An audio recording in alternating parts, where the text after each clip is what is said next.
Hello friends, welcome back again to stock market prince. Stock market prince इस channel पर आप सभी का फिर से एक बार स्वागत है। तो फ्रेंड्स, जैसे कि आपको पता है कि आज वीकेंड यानी कि संडे का दिन है, तो हम नेक्स्ट वीक के मार्केट ट्रिगर्स को आज के दिन डिस्कस करते हैं। लेकिन अगर हम अगले हफ्ते के मार्केट ट्रिगर्स की बात करें तो पिछले हफ्ते के जैसे कुछ सिमिलर सी ट्रिगर्स बने हुए मार्केट में। और आज संडे का दिन है, इंडिया पाकिस्तान का मैच भी है आईसीसी चैंपियंस ट्रॉफी का। तो आप भी विदाउट स्ट्रेस मैच का मजा लीजिए।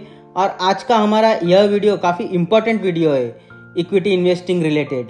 और अगर आप कॉमर्स फील्ड से है तो आपको यह वीडियो या फिर इस वीडियो के जो कंटेंट है वो समझने में काफ़ी सुविधा होगी। तो आप इस वीडियो को फ्री टाइम में काफ़ी ध्यानपूर्वक देखने की कोशिश कीजिए। तो चलिए आज के हमारे इस वीडियो की शुरुआत करते हैं। आज हम हमारे वीडियो में कुछ इंपॉर्टेंट पॉइंट्स जो होते हैं किसी भी स्टॉक को लेने से पहले, जिसकी पढ़ाई आम रिटेल इन्वेस्टर्स करते नहीं है, लेकिन हमेशा वो पढ़ाई करके ही किसी भी स्टॉक में एंटर करना चाहिए रिटेल इन्वेस्टर को।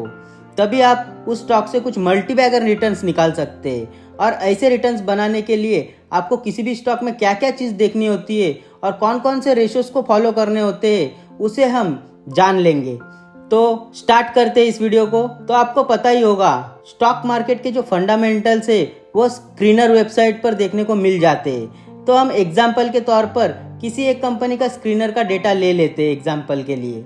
तो एग्जाम्पल के लिए आप देख सकते हैं स्कैफलर इंडिया इस कंपनी का डाटा लिया हुआ है। अब आपको कोई भी कंपनी खरीदने से पहले उस कंपनी का साइज देखना होता है, जो कि हमने पिछले वीडियो में भी हमारे डिस्कस किया हुआ है। और साइज कैसे देखते हैं वो हमने पिछले वीडियो में डिस्कस किया हुआ है। तो साइज यानी मार्केट कैप। तो मार्केट कैप सबसे पहले बताया हुआ है इस कंपनी का, आप देख सकते हैं 50,000 करोड़ रुपीस का मार्केट कैप है ये कंपनी का। तो ये एक मिड कैप कंपनी है और कंपनी अगर बिक जाए आज के दिन तो कंपनी को 50,000 करोड़ रुपए मिल सकते हैं। यानी कि मार्केट ने 50,000 करोड़ रुपए देने के लिए इसकी वैल्यू तय की हुई है आज के डेट में। इस टोटल कंपनी की बात कर रहा हूँ। आगे अगर हम बात करें तो आप देख सकते हैं करंट प्राइस दिया हुआ है, यानी कि एक शेयर का भाव 3200 रुपए चल रहा है अभी करंट प्राइस इस शेयर का। अगर आपको इस कंपनी के टोटल मार्केट में कितने शेयर है इसको पता करना है तो आपको 50,000 करोड़ का जो मार्केट कैप है डिवाइड बाय एक शेयर प्राइस यानी 3200 रुपए कर दोगे तो आपको टोटल नंबर ऑफ शेयर्स मिल जाते हैं कंपनी के। तो हम देख लेते हैं इसको डिवाइड करके। तो 50,000 डिवाइड बाय 3200 करोगे तो आपको 15.63 का जो है वो अमाउंट आएगा। तो 15.63 करोड़ शेयर कंपनी के पास है outstanding share as on date. तो आपको दो चीजें पता चल गई, मार्केट कैप और शेयर प्राइस और total number of outstanding shares in the market. अब आगे बात करें तो आप देख सकते हैं पी रेशो। आप किसी भी कंपनी को खरीदने से पहले उसका वैल्यू पता करना बहुत जरूरी होता है। तो आप इसे इस तरह से पता कर सकते हैं। फॉर एग्जाम्पल, जैसे कि आप समझ सकते हैं नॉर्मल लाइफ के हिसाब से सोना, लोहा, चांदी, पीतल, तांबा सभी धातु है, लेकिन हर एक का अपना अपना वैल्यू होता है। लोहा किलो के भाव बिकता है और सोना तोले के भाव बिकता है या प्रति 10 ग्राम बिकता है। यह तो है वैल्यू। और उसमें भी सोना 24 कैरेट अलग, 22 कैरेट अलग, 18 कैरेट अलग, केडीएम ऐसे शुद्धता पर निर्भर होता है। वैसे स्टॉक मार्केट में भी अलग अलग कामकाज करने वाली कंपनियों का जो वैल्यू होता है वो उस हिसाब से तय हुआ होता है, जिससे आप पी रेशो के माध्यम से पहचान सकते हैं। जैसे कि आईटी कंपनी है तो आईटी कंपनी को 20 से 30-35 का पी मिलता है अमूमन, और एफएमसीजी कंपनी को लगभग 60 से 70 का पी मिलता है। यानी कि आप कितने गुना ज्यादा पैसा दे रहे हैं एक कंपनी को खरीदने के लिए। तो आईटी कंपनी इसको खरीदने के लिए आप 20 से 30 गुना ज्यादा पैसा दे रहे हैं, और एफएमसीजी या रिटेल कंपनी को खरीदने के लिए 60 से 70 गुना ज्यादा पैसा दे रहे हैं। उसमें से भी जो लीडर कंपनी होगी या फिर ज्यादा क्रेडिबल कंपनी रहेगी, जिसका मैनेजमेंट बहुत ही स्ट्रांग होगा, उसे थोड़ा ज्यादा पी देते हैं। इसका फॉर्मूला तो प्राइस टू अर्निंग को आप दो तरह से समझ सकते हैं। आप ईयरली जो नेट प्रॉफिट है उसको मार्केट कैप से डिवाइड करते हैं तो आपको पी रेशो मिल जाता है, या फिर आप सिंगल शेयर प्राइस को अर्निंग पर शेयर यानी ईपीएस से अगर डिवाइड करते हो तो भी आपको पी रेशो मिल जाता है। तो एग्जांपल के साथ आप देख सकते हैं 946 करोड़ का जो नेट प्रॉफिट है उसको आप अगर मार्केट कैप से डिवाइड करोगे तो आपको आंसर लगभग 52-53 मिल जाता है। या फिर अगर आप ईपीएस यानी कि अर्निंग पर शेयर करेंगे 3200 डिवाइड बाय 60.50 का पर शेयर कमाई है, यानी कि पर शेयर इतना प्रॉफिट है, तो उसको डिवाइड करेंगे 3200 डिवाइड बाय 60.50 करोगे तो भी सेम आंसर 52 या 53 के आसपास मिल जाता है।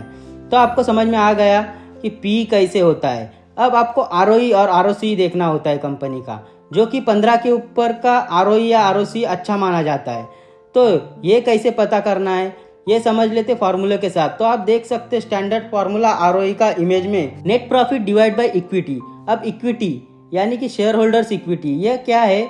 तो इसको जानने के लिए और एक फार्मूला आप देख सकते हैं, यह होता है टोटल जो एसेट्स है कंपनी के, यानी कि करंट और फिक्स एसेट, उसको माइनस टोटल लायबिलिटीज जो है करंट एंड लॉन्ग टर्म उधार जो ली होगी कंपनी, वो लायबिलिटीज को अगर लेस करते हैं तो शेयर होल्डर्स इक्विटी मिल जाती है आपको। एग्जाम्पल आप आगे इमेज में देख सकते हैं, बैलेंस शीट में आपको दिख जाएगा। इसके बाद है आरओसी यानी कि रिटर्न ऑन कैपिटल एम्प्लॉयड। यह भी आरओई की तरह ही होता है, मगर इसका जो कैलकुलेशन है वह एबिट यानी कि earning before interest and tax, इस पर निर्भर होता है। इसका फॉर्मूला आप देख सकते हैं इमेज में, EBIT divide by total asset minus current liabilities, या फिर सेकेंड इमेज में आप देख सकते हैं EBIT divide by shareholders equity plus long term liabilities. इससे भी आपको आरओसी का पता चल जाएगा। एग्जाम्पल के लिए आप देख सकते हैं इमेज में 59,000 का एबिट जनरेट किया हुआ है कंपनी ने। इसको अगर हम share holders equity plus long term liabilities से डिवाइड करेंगे और जो भी अमाउंट आएगा इसको अगर इंटू 100 या गुना 100 करेंगे तो आपको परसेंटेज वाइज आरओसी मिल जाएगा। तो चलिए बात कर लेते हैं नेक्स्ट जो मेन रेशो है उसकी।